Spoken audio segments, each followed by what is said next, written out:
नमस्कार, स्वागत है आपका इंडिया न्यूज 28 में। ये बात करते हैं मध्य प्रदेश की कुछ खास खबरों की।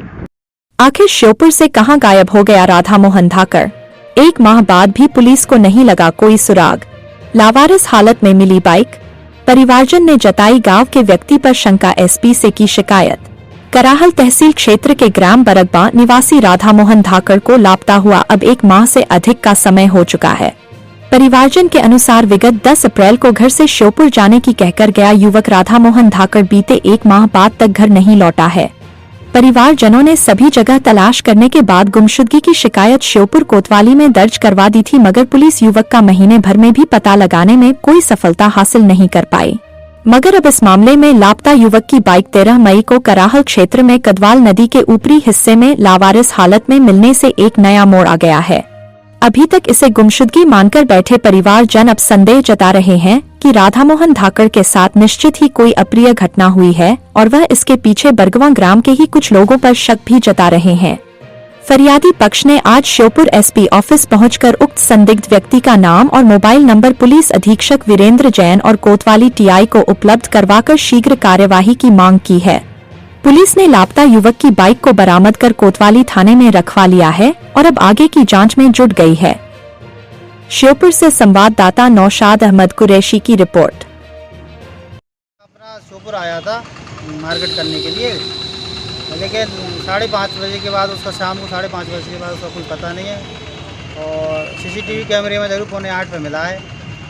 और कल जो मोटरसाइकिल मिली है वो बामंदा नदी खदवार नदी के पास में मिला है, जंगल में नदी। मोटरसाइकिल अकेली मिली है और चाबी लगी हुई है और मोटरसाइकिल में कोई एक्सीडेंट वगैरह कोई कुछ नहीं हुआ है। और मैंने बार बार भी संदेह जाहिर किया था कि मेरा भाई वैसे जा नहीं सकता, कहीं कोई ना कोई उसके साथ। क्या किसी पे संदेह है आपको? संदेह तो वैसे तो नहीं था, लेकिन लोग बाग कॉल कर रहे हैं। मुझे भी कॉल किया था राजू शर्मा, जो राजकुमार शर्मा बोलते हैं इसको, उसने मुझे भी कॉल किया था कि 1 लाख रुपए की व्यवस्था करो, मैं तेरे भाई को लाता हूँ।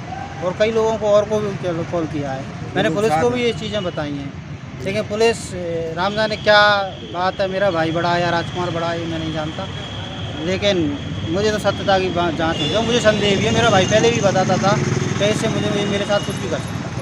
अभी आपने एसपी साहब को आवेदन दिया है, एसपी साहब ने आपको क्या आश्वासन दिया? एसपी साहब ने, मैंने पहले भी आवेदन दिया था और एसपी साहब को अभी भी आवेदन दिया, लेकिन एसपी साहब आश्वासन देते हैं, लेकिन मुझे तो कोई वो ऐसा लगता। कितना समय हो गया इसको? अब उसको 10 तारीख की बात है, आज 5 दिन।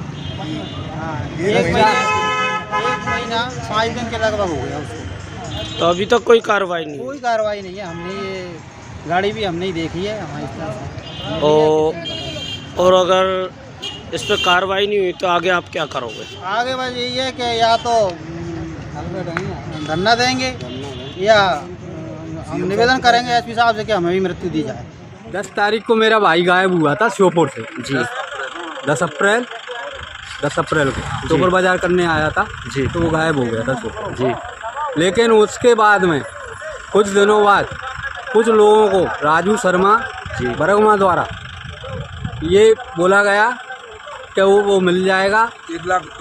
तो उस दिन हमने ध्यान नहीं दिया इस बात पे, क्योंकि हम दूसरे की बात मानते भी नहीं हैं। सही है, कोई झूठ भी बोल सकता है। लेकिन उसके बाद में कुछ दिनों बाद शिव कुमार को फ़ोन आया, मेरे छोटे भाई को जी, राजू शर्मा के फ़ोन से कि 1 लाख रुपए की व्यवस्था करो, मैं उसका पता बता दूँगा। और पुलिस क्या कर रही है? पुलिस वैसे ही खानापूर्ति कर रही है, कुछ नहीं कर रही। राजू शर्मा फ्री। और राजू शर्मा हमने फिर उसको 30 तारीख थी, क्यों पहला?